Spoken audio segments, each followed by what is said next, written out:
Come, come, whoever you are, wonder, worshiper, lover of leaving. Ours is no caravan of despair. Come, yet again come.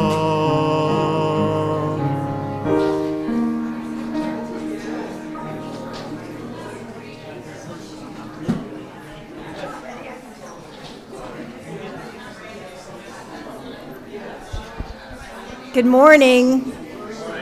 The music that you just heard encourages you to come, settle in, get ready for our service together this morning. In order to make the service a little better experience for those who are visiting with us virtually, please put your devices on silent or airplane mode.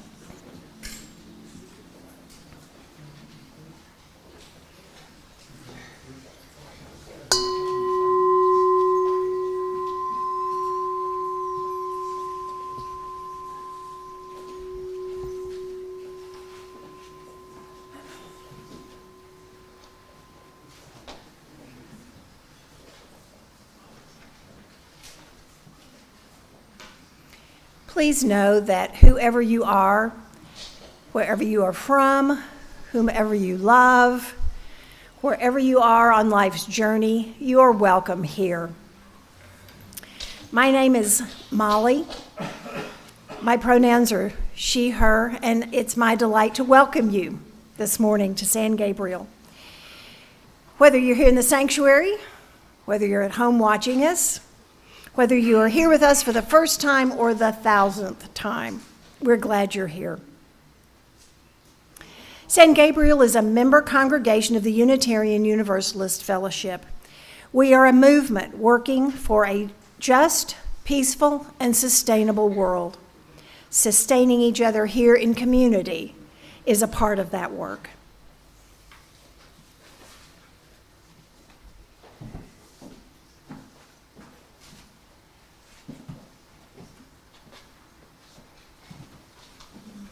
Good morning. Good morning. I am struggling to switch between fire building and preaching this morning. For some reason I can't quite fathom. Good morning, I'm Eric. I'm your pulpiteer, and I'm honored to serve as such. My pronouns are he, him. We have an all ages service today. What does that mean, an all ages service? Like all good pools, this one has a shallow end and a deep end. Place to play lightheartedly, place to test your boundaries, a place to go as deep as you need to go. My invitation to you this morning, wherever you're at,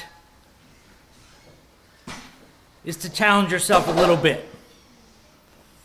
Challenge that comfort level a little bit deeper than the place where you already feel safe. Please join me in reciting the words to light our chalice. We light this flame to remind us love is its center. As we grow and connect, mature and deepen, love remains the center. When the light of truth burns all else away, love remains. Let us greet this day in song. Our opening hymn is The Fire of Commitment, number 1028 in the Teal hymnal, and lyrics will be projected. Please rise in body or spirit as you're able.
Sometimes we're carrying something on our heart that can prevent us from being fully present.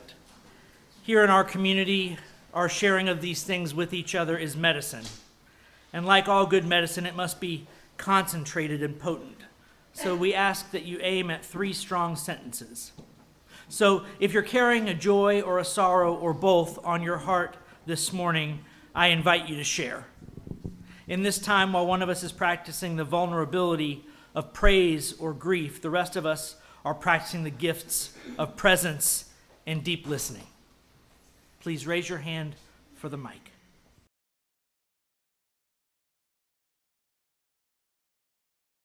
It's time for our Wonder Box. Do I have a volunteer in the back of the room who'd like to bring me the Wonder Box?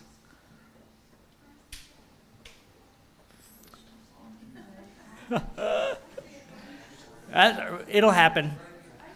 I told you I was distracted making a fire, and so I didn't do all the normal things I do. So I'm even going to have to cheat here, because the thing that belongs in the Wonder Box is right here in the pulpit. So I'm going to sneak it in at the last minute. Now, there's an object in the Wonder Box. Oh! Thank you, sir. What's your name?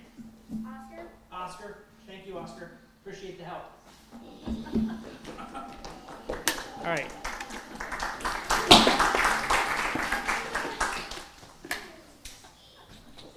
All right.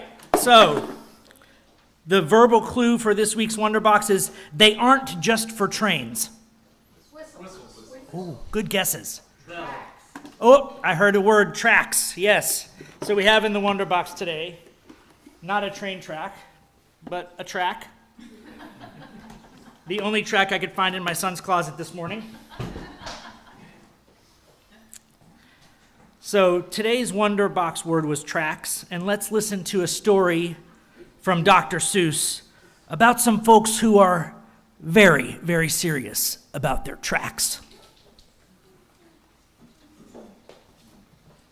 The Zacks by Dr. Seuss.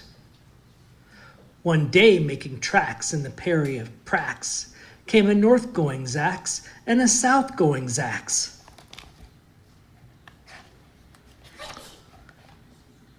And it happened that both of them came to a place where they bumped. There they stood, foot to foot, face to face. "Look here now," the north-going Zacks said. "I say, you are blocking my path. You are right in my way. I'm a north-going Zacks, and I always go north.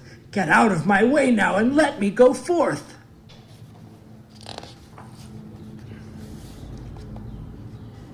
"Who's in the way?" snapped the south-going Zacks. "I always go south making south-going tracks. So you're in my way, and I ask you to move and let me go south in my south-going groove." Then the north-going Zacks puffed his chest up with pride. "I never," he said, "take a step to one side, and I'll prove to you that I won't change my ways if I have to keep standing here 59 days. "And I'll prove to you," yelled the south-going Zacks, "that I can stand here in the prairie of Prax for 59 years. For I live by a rule that I learned as a boy back in south-going school. Never budge, that's my rule. Never budge in the least.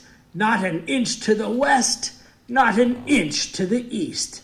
I'll stay here not budging, I can and I will, if it makes you and me and the whole world stand still."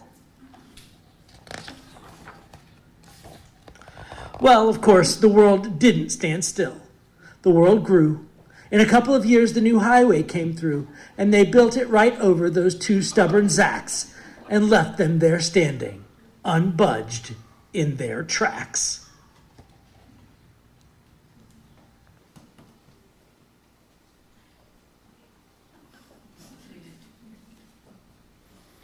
Very serious about their tracks.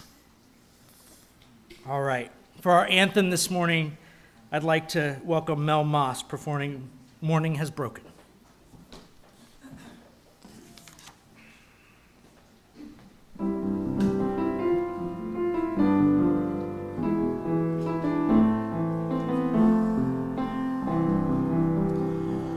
Morning has has broken like the first morning. Blackbird has spoken like the first bird. Praise for the singing, praise for the morning, praise for them springing fresh from the world.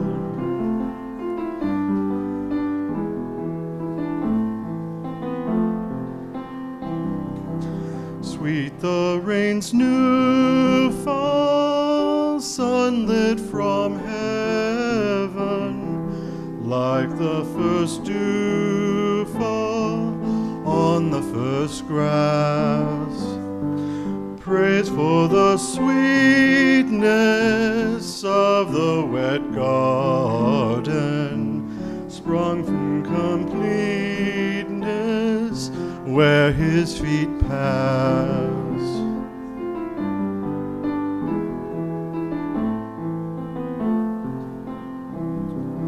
Mine is the sunlight, mine is the morning, born of the one light, Eden's all play. Praise with elation, praise every morning, God's recreation of the new day.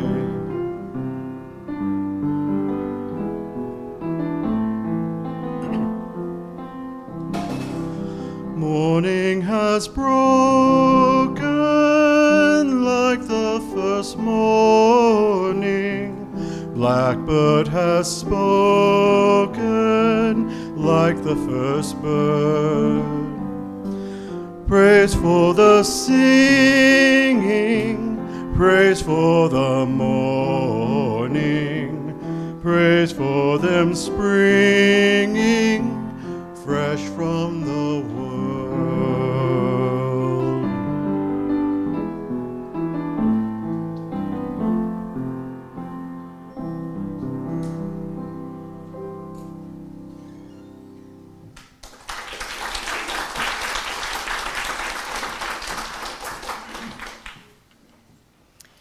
I invite you now into a place of deeper stillness and reflection with this reading from James Baldwin, one of America's greatest poets and prophets.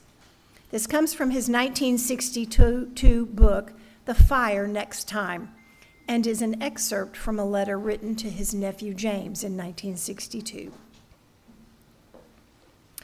Take no one's word for anything, including mine, but trust your experience. Know whence you came. If you know whence you came, there is really no limit to where you can go. The details and symbols of your life have been deliberately constructed to make you believe that what white people say about you. Please try to remember that what they believe, as well as what they do and cause you to endure, does not testify to your inferiority, but to their inhumanity and fear. Please try to be clear, dear James, through the storm which rages about your youthful head today, about the reality which lies behind the words acceptance and integration.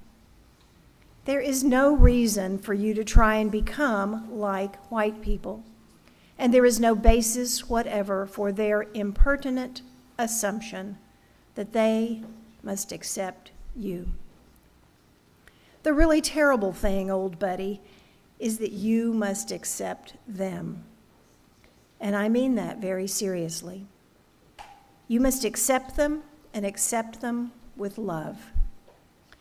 For these innocent people have no other hope. They are, in effect, still trapped in a history which they do not understand. And until they understand it, they cannot be released from it.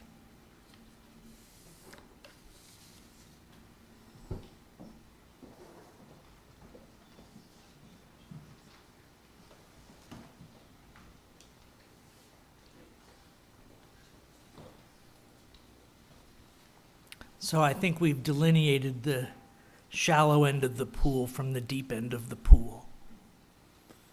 On the one hand, we have the Zacks, carrying out the education of their early life with an inflexibility that derails the whole project. Not everything we learn is worth carrying all the way through our lives. On the other hand, we have us. I believe today is the 5th, and we are 15 days from inauguration. Still stuck in a history precisely because we fail to understand it. Still stuck in a history precisely because we fail to understand it.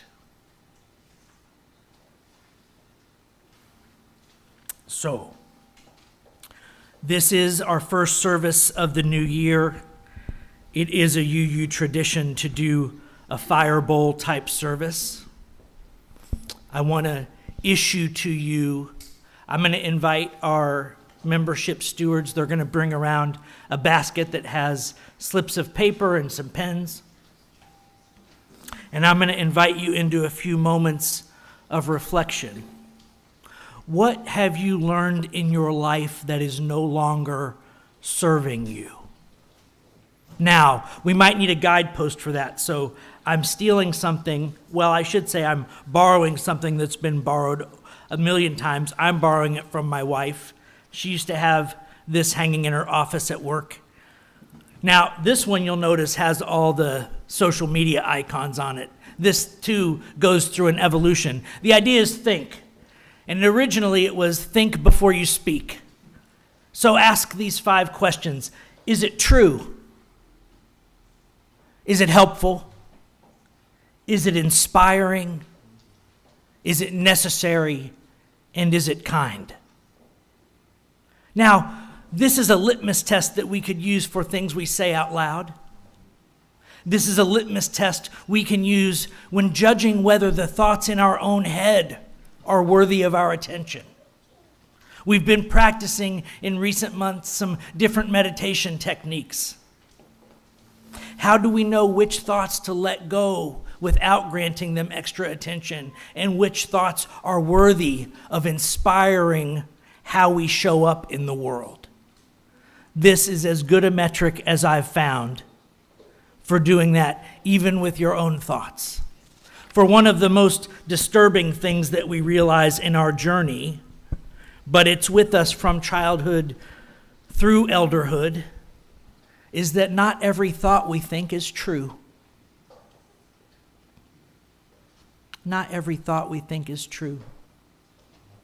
And some of them are unhelpful, and some of them are unkind, and some of them are uninspiring, and some of them are unnecessary. So,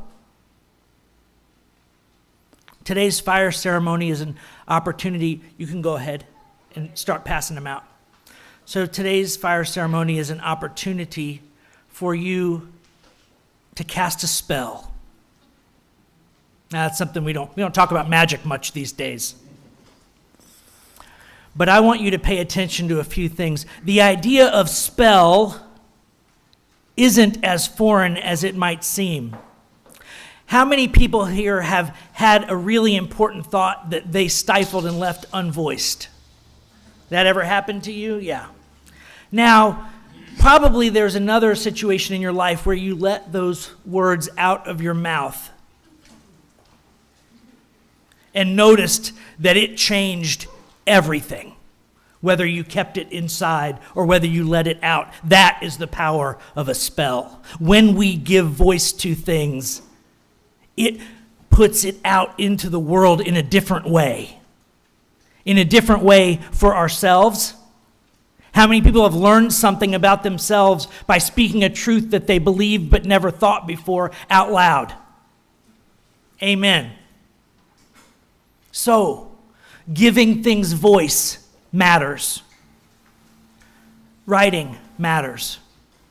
Writing is a way of bringing that thought into reality, instantiating it.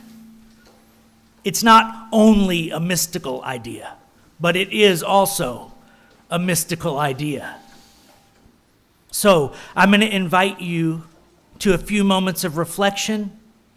I'm going to invite you to think of some things that you don't need to carry through the 4 years that are coming.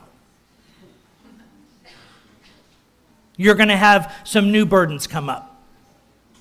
I feel confident in saying that. So what is it that you're carrying now from your past? A teaching, a learning, a preconception, an idea? What is it that you don't want to carry forward into the next year? I'm going to invite you to write that down. We're going to open the back door. My son Simon is tending the fire pit outside. After you've had a moment to reflect and you've written down, when you're ready, you'll stand up and you'll walk out that door and you'll place your slip of paper in the fire. I suggest that you do it reverently and mystically. I suggest that you do it. I'm not asking you to believe anything different about it, but we create the reality and we inhabit by the attention that we give it. And so if you're tossing your paper in the fire thinking about what you're going to do when you get to the office on Monday, I don't think that spell is going to be powerful for you. So this is that moment we talked about earlier where I want you to go at least a little bit deeper than your comfort zone on this. You are in a safe space with the love of your neighbors and community around you. You are loved and supported. And this is a moment to decide what is not worth carrying into the time that's coming. Does anyone have any process questions? All right, I'm going to put on a little music. This will play out as it does.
And God gave Noah the rainbow sign.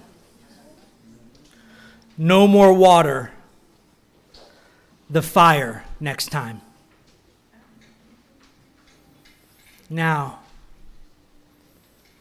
this passage from an African American spiritual called Mary, Don't You Weep is the line with which James Baldwin opens his book, The Fire Next Time.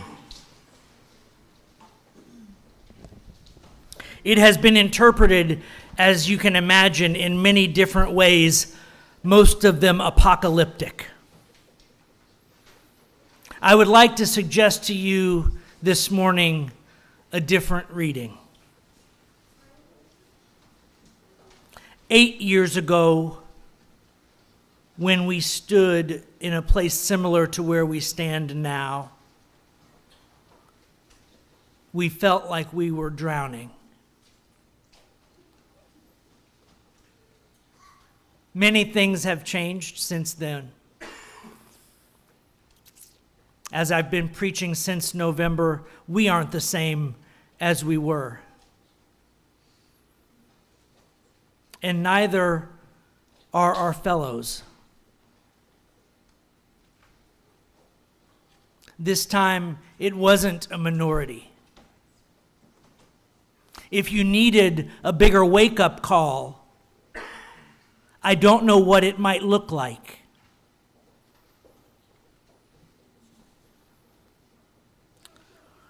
For these innocent people have no other hope. They are, in effect, still trapped in a history which they do not understand, and until they understand it, they cannot be released from it.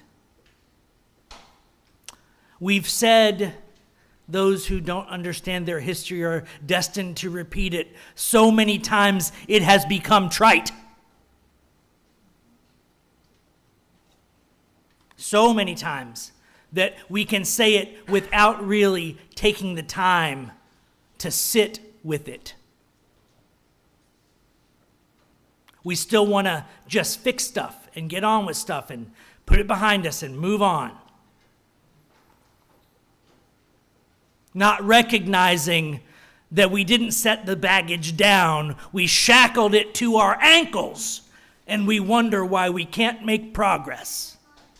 We got a whole baggage train, carrying it with us. This morning was a small invitation to unlock some of that. There is another line from that spiritual with which he closes his letter to his nephew.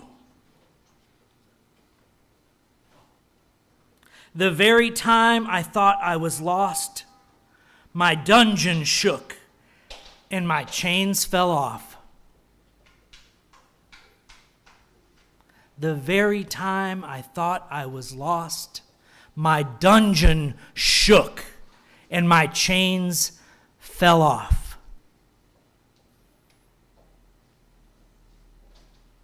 What does that mean?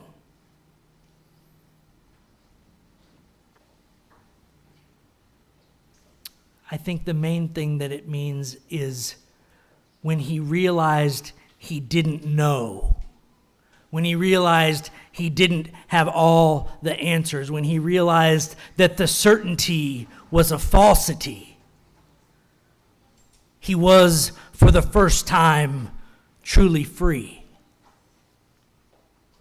You see, we human beings at this point in our evolution have tried to chain religion and make it something that can give us some false certainty. We have tried to chain science and make it something that can give us some false certainty. But at their best, both of these systems of approaching the world are tools for navigating the uncertainty that will certainly come. At their best, they are tools for navigating the uncertainty that will certainly come. So,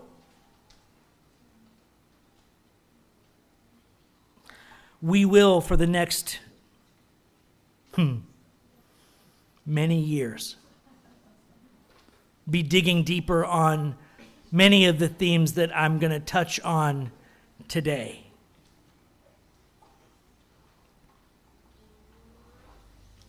Let me share another passage with you. I will, after today's service, send out a link to a YouTube video of the audiobook of this whole letter.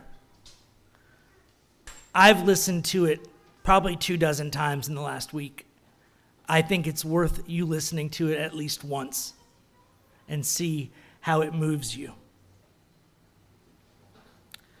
For those of you who don't know, and I should have written it more clearly in the introduction that Molly read, James Baldwin was a gay black man in the 1960s, a phenomenal poet and thinker and activist, a true prophet in my humble opinion.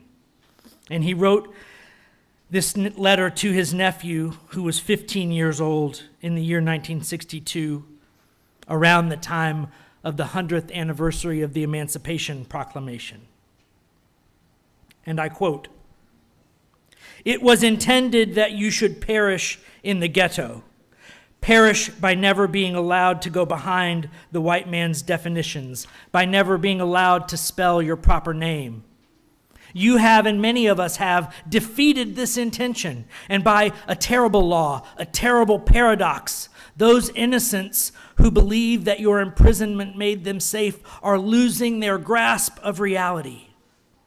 But these men are your brothers, your lost younger brothers. And if the word integration means anything, this is what it means: that we, with love, shall force our brothers to see themselves as they are, to cease fleeing from reality and to begin to change it. For this is your home, my friend. Do not be driven from it. Great people have done great things here and will again. And we can make America what America must become. It will be hard, James, but you come from sturdy peasant stock. People who picked cotton and dammed rivers and built railroads, and in the teeth of the most terrifying odds, achieved an unassailable and monumental dignity. You come from a long line of great poets, some of the greatest poets since Homer. One of them said, "The very time I thought I was lost, my dungeon shook and my chains fell off." You know and I know that the country is celebrating 100 years of freedom, 100 years too soon. We cannot be free until they are free.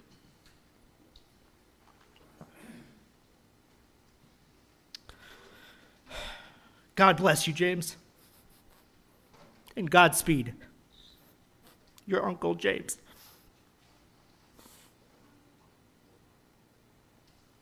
It's not 100 years anymore, is it? 160 now. 160. And we have to acknowledge that the election that just happened with a public majority, the foundation of some of that was, critical race theory. Oh, no. Racism can't be the poison that's poisoning the soul of America. It must be something else. Straight up denial. Straight up denial. Straight up denial of the truth of our own history is what is keeping us trapped here.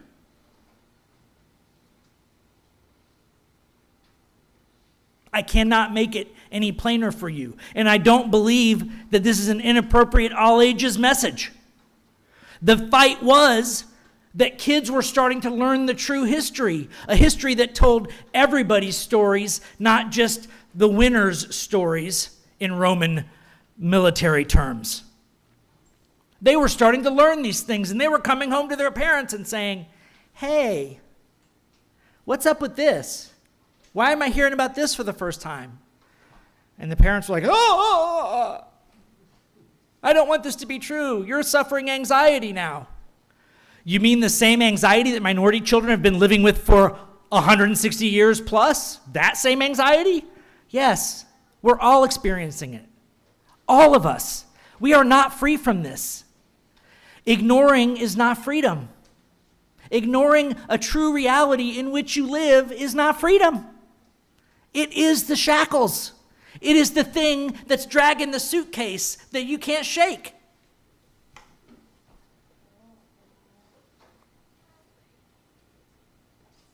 One of the most profound things that he does in this short piece is his use of the word innocence.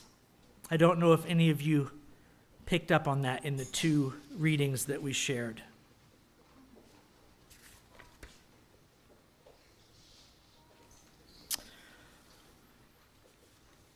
A short quote, "Now, my dear namesake, these innocent and well-meaning people, your countrymen, have caused you to be born under conditions not very far removed from those described for us by Charles Dickens in the London of more than 100 years ago."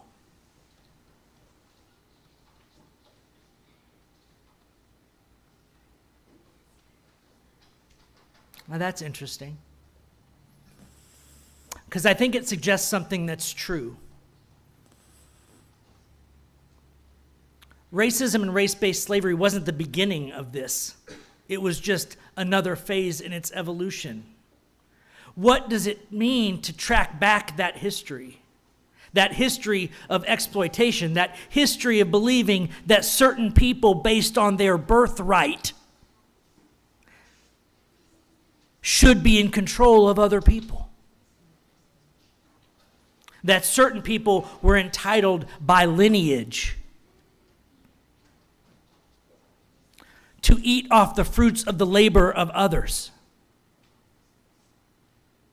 That they were entitled to the fruits of other people's labor. That they were superior. That they held the mantle of power by divine right. Why are we talking about all this political stuff in church? Do you think, knowing what you know of the history of churches and religion, that they are free of politics? I can tell from the chuckling that you know better. When your excuse for genocide is that God wanted you to have this land, we are duly and deeply, welly entangled at that point. And divesting ourselves of such toxic myths is not only incumbent upon us as spiritual work, but it is incumbent upon us as political and social work as well.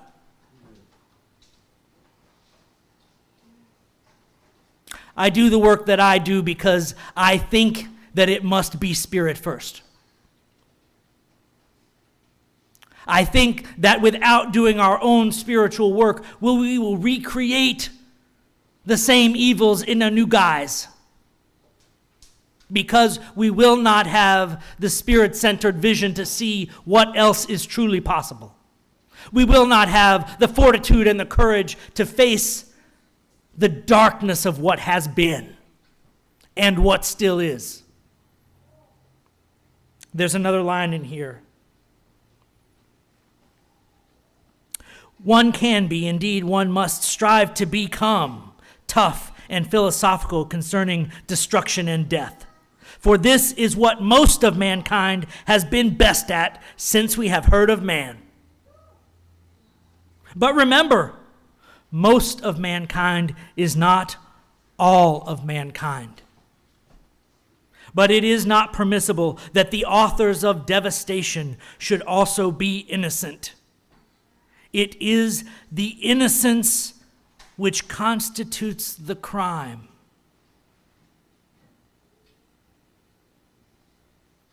It is the innocence which constitutes the crime. What does that mean? Hiding under the self-righteous shell of stories of superiority, stories of entitlement, stories of divine will that place you on a different tier than your siblings, that blind you to the truth of our equality, create the sort of false innocence that Baldwin is talking about.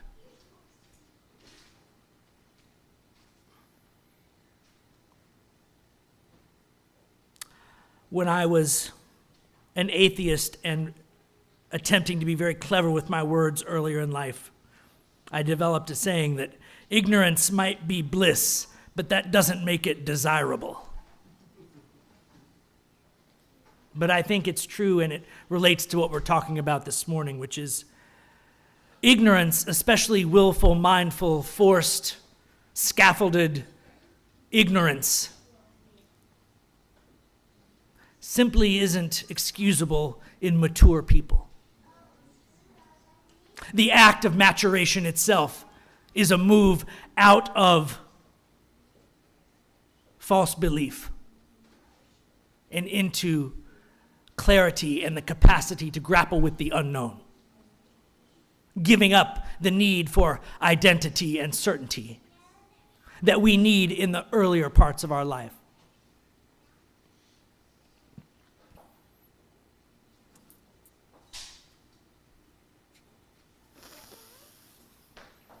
So, back to this line. I circled around it and circled around it. God gave Noah the rainbow sign. No more water, the fire next time. The light of truth that burns all else away. The thing that remains when all you can see is cold ashes. In order to change the world, you need a lever and a place to stand. I wish I had a better metaphor, but I think love is both of those things. When we place love at the center, it becomes not only a place to stand, but the lever by which we move things.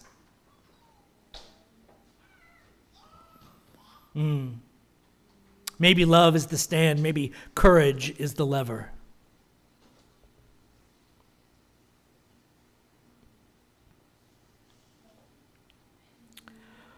But I'm inviting you in these coming years not to drown in the water, but to burn away those things that are unworthy of your attention with the fire that is within you.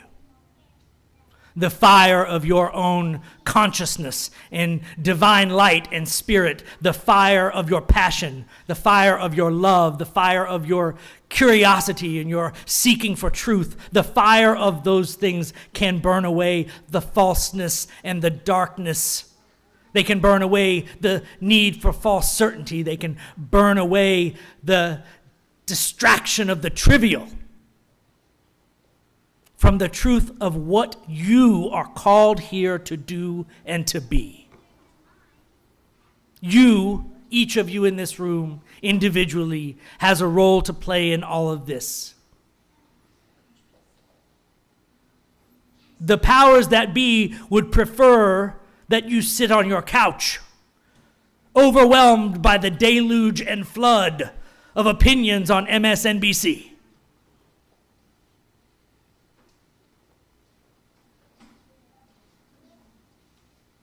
I am not suggesting that you be unaware. What I am suggesting is that you learn where to place your attention and how valuable both you and your attention are to the world and to this process. Deeper down the anxiety rabbit hole, if I thought that was the answer, that's where I would try to lead you. If I thought that deeper down the anxiety rabbit hole was going to heal the problems that we have, I would march in there with you. And I would stand in the firestorm of that anxiety with you, and we would do that work together.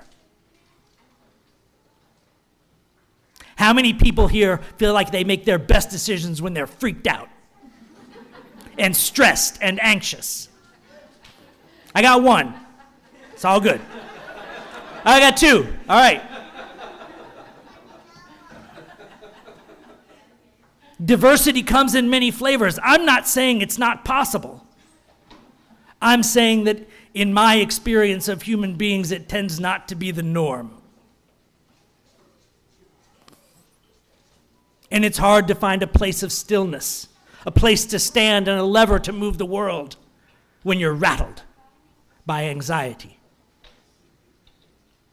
So if we do anything in this church, we want to find you a place to stand and a lever to push with that matters. One that matters. Not just contributing to the firestorm of noise, whose only aim is to deepen the anxiety pit itself. I'm not saying this is being done willfully. To use Baldwin's term, it is being done innocently. I'm inviting you out of your innocence. That is the work before us.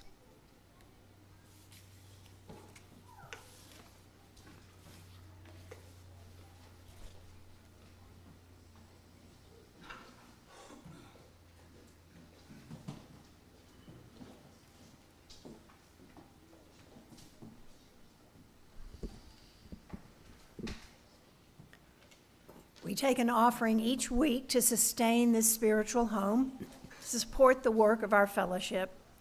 If you're visiting, we would invite you to fill out a visitor card and then drop it in the basket, or you can return it to the welcome table at the back. For our offertory music, we have New Beginnings by Wendy Stevens, performed by Jackie Carish. The offering will now be gratefully received, and we thank you.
Sometimes we're called to add our voice to the chorus. Sometimes we're called to speak aloud the message resonating in our own hearts. If you're called to reflect, express gratitude, or share an announcement with your siblings, please raise your hand for the microphone.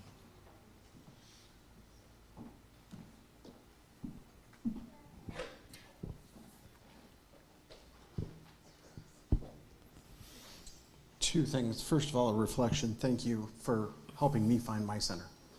Because being able to be part of the music ministry in this organization has helped me find my speaking point in my center and has helped me get rid of my anxiety problems and has gone a long way to a lot of recovery for me. So thank you for that. Announcement for those of you who are in the choir, rehearsals start in 2 weeks for the 2025 seasons and performances that we're planning. I was going to start this week, but we have no hymns next week, and we are going to start practicing hymns for the following week. So 2 weeks, we'll start rehearsals again. Okay.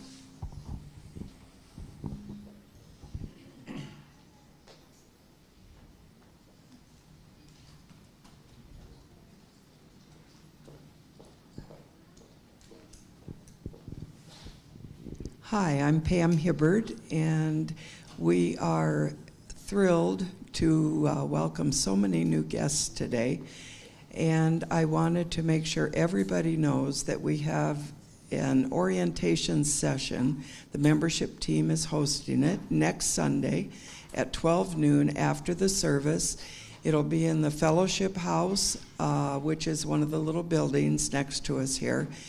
And if you thought you would be interested, it's a good way to get information about our congregation and Unitarian Universalism in general. And we will have a light lunch and provide childcare. So I have a sign-up sheet back here at the table if you'd like to stop on your way out or before you leave. Also, then on February 9th, we're going to have a joining ceremony for those folks that have decided to join us here, and there's another clipboard back here for that. So please join us next Sunday if you're able, if you're interested. It's a great way to get to know a little bit more about this environment. Thanks.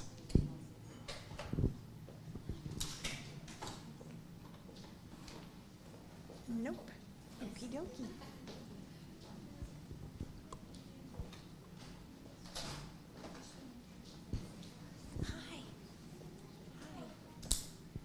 Good morning, everybody. I thought it'd be better if I came forward so you wouldn't have to turn backwards. I have gratitude, deep gratitude for this congregation and this church, and I'm going to tell you why. I woke up Friday morning, it was about 5:30, nice and cozy in my bed, and I started to think about the weather forecast that's to start this evening, to begin to get very, very cold. And many of you know that I have been engaged in assisting, working with those experiencing homelessness in our community. Currently, we're helping 15 people. We've helped employed some folks, we've helped folks get Social Security, etc. So for me, those living unhoused, unsheltered had become friends. They're no longer just a faceless homeless person. It bothered me laying there that nice and cozy in the morning, and I turned to Lou and I said, I think I need to ask my church, would they think about opening its doors these coming days to shelter people who have no place? They are living outside or they're in their cars. Immediately, Lou said, sure, let's ask. And so I got a hold of Rob and sent an email who he then circulated to our board, and Eric as well. And within a couple hours, your church, my church, said yes. So starting tomorrow night, our doors will be open at 8 o'clock. We will welcome our guests. They will sleep here overnight. We're collaborating with Helping Hands of Georgetown, our mobile food pantry, who will be providing the cots, the blankets, some food items, etc. And folks will depart the premises at 9 in the morning. Dorothy, I see you paying close attention. And so, excuse me, we're going to run the shelter Monday night, Tuesday night, Wednesday night, and I need your help. We need some folks who are not working, if they could stay overnight one night. Maybe you'd like to come and greet our guests and sign them in. There will be forms for them. Maybe you'd like to contribute some coffee, gloves, socks, whatever. There are many ways that you might be able to be involved, short ways, long ways. So I will have a sign-up sheet. Come see me with your questions. And thank you to St. Gabriel and to our leadership for showing this community, because we have no shelters in Williamson County.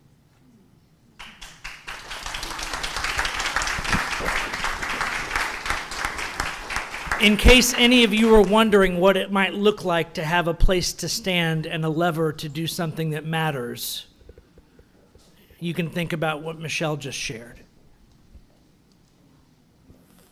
You got one. So next Sunday, I'm Sarah Smith, by the way. Next Sunday, we do have a jam-packed schedule between the service and the new member orientation.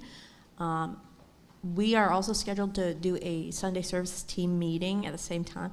So we're going to have about 20 minutes between the service And so we are going to try and make this super speedy. So if you have anything you need addressed by Sunday services team, please email me during the week so we can knock this out quickly and release anybody who needs to go to the orientation. Thank you.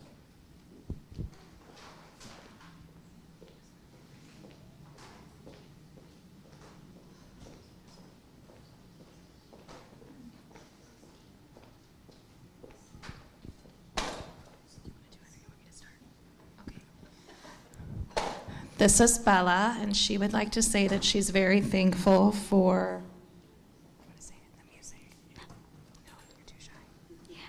the music today.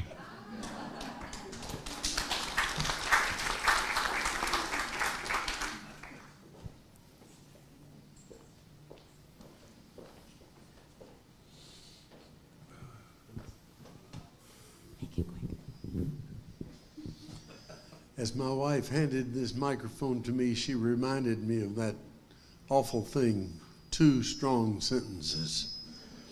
There's no way I can say this in 2 strong sentences. I'm overcome this weekend with gratitude for the 39th president of our country, Jimmy Carter.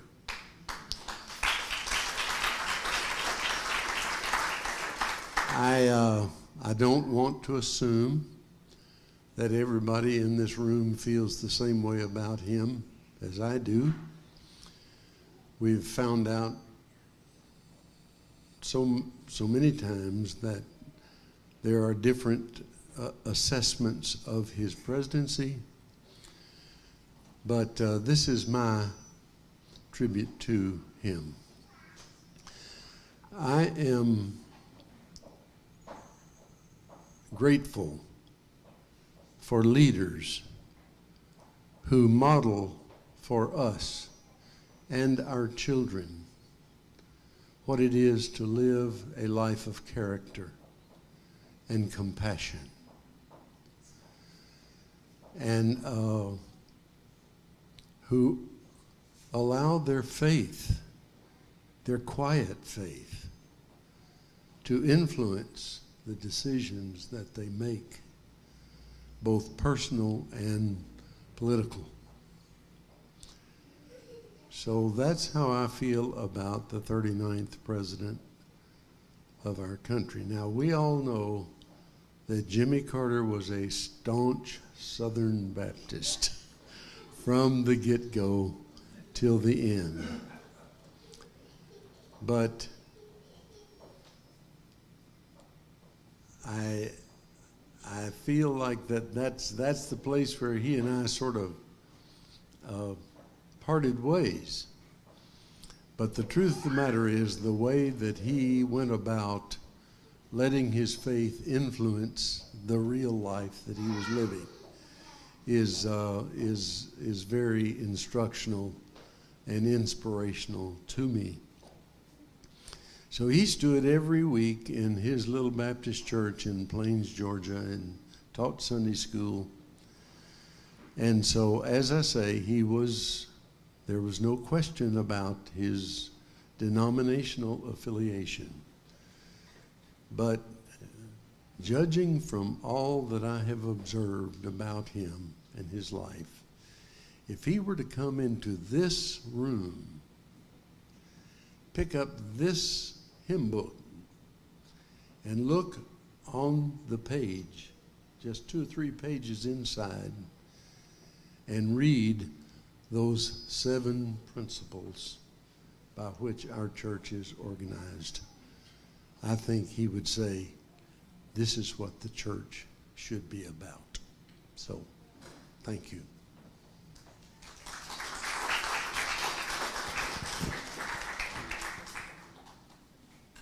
The wonderful thing about community is we don't have to do it all. So thank you, Bill, for acknowledging Jimmy Carter's death. I've got one announcement and one gratitude before we move on. There will be a women's march in Austin on the 18th of January. The website is action.womensmarch.com.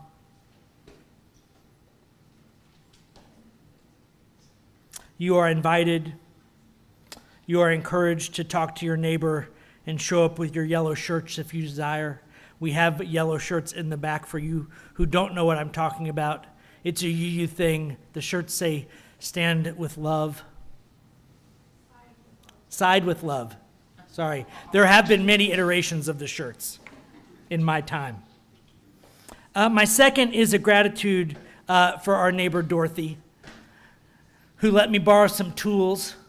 So the stump that we burned your papers in today, short aside, it grew on this land. The wood you burned with today grew on this land, on the property line between our church and Dorothy's property. And with Dorothy's tools on Saturday morning, I dug that stump out of the ground and I broke it into pieces. It's a hard thing to accept into your heart that all that lives and loves and grows deserves to die.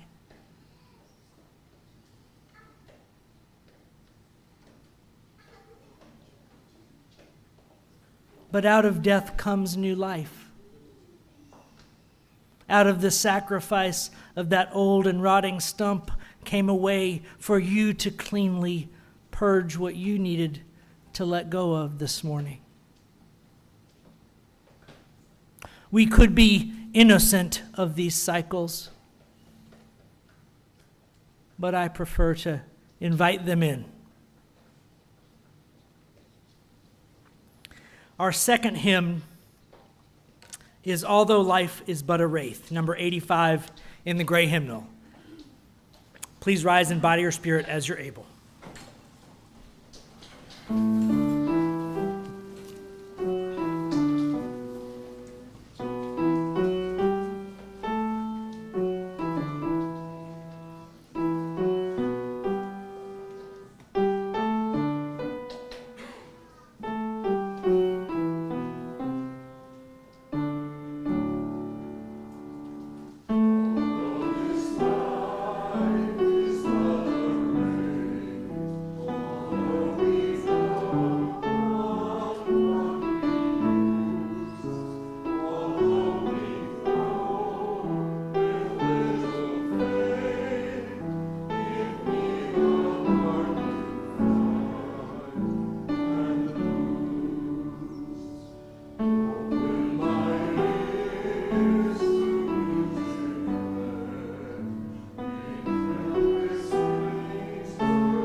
As we prepare to return to the world, we remind ourselves through our affirmation to carry our work from this place to every corner of our lives. Please join me in the call and response. Love is the doctrine of this church. We are here to love. The quest of truth is its sacrament. We are here to learn. Service is its prayer. We are here to care for others, to dwell together in peace. We are here to live in peace, to seek knowledge in freedom. We are here to honor our differences, to serve humanity in fellowship. We are all connected in spirit, to the end that all souls shall grow in harmony with the divine. We are here to grow. Thus do we covenant with one another. This we promise to do together. And now please join me in reciting the words to extinguish the chalice. We extinguish this flame to remind us love is the center. As we explore and rest, engage and heal, love remains the center. When all we can see is cold ashes, love remains.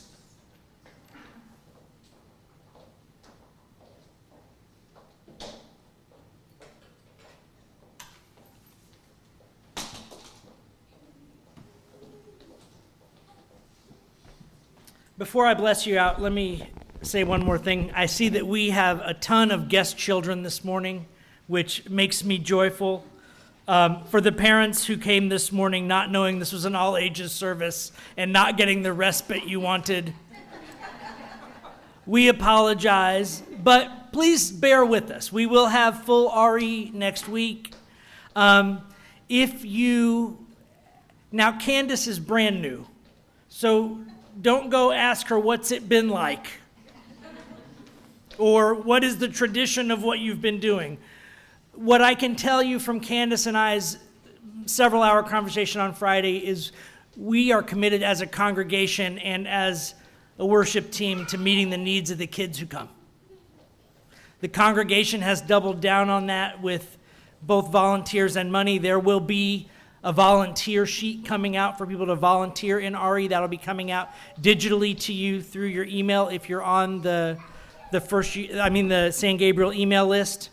That will be coming out in the middle of the week so that we can make sure we have volunteers signed up and have what we need to run a great program. But if you are curious, you want to be engaged, please feel free to stop me today, to stop Candace today and say a few words. Make sure that we've got your email address. We'll be getting the RE email list that includes all parents back up and running so that we have a direct way to communicate with the parents of children in our programs. And we're just looking forward to a really great spring RE program. And I just didn't want anybody who was visiting to walk out the door today thinking, this is neither what I expected nor what I need. We do care what you need and what you expect and what you're interested in. But the only way we're going to know that is if you have the courage to turn it from this to this. Or if you prefer this, you can drop us an email. Right? But you must cast the spell.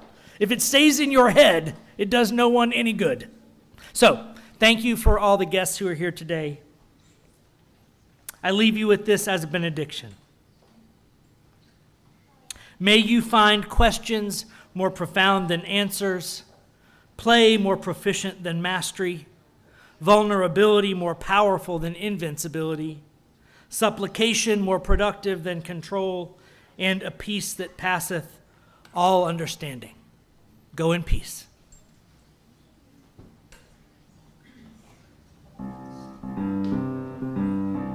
Before you get your coffee today, Keep playing. we're going to move the chairs against the wall so we can just stack them row by row in preparation for the shelter cots. Thank you.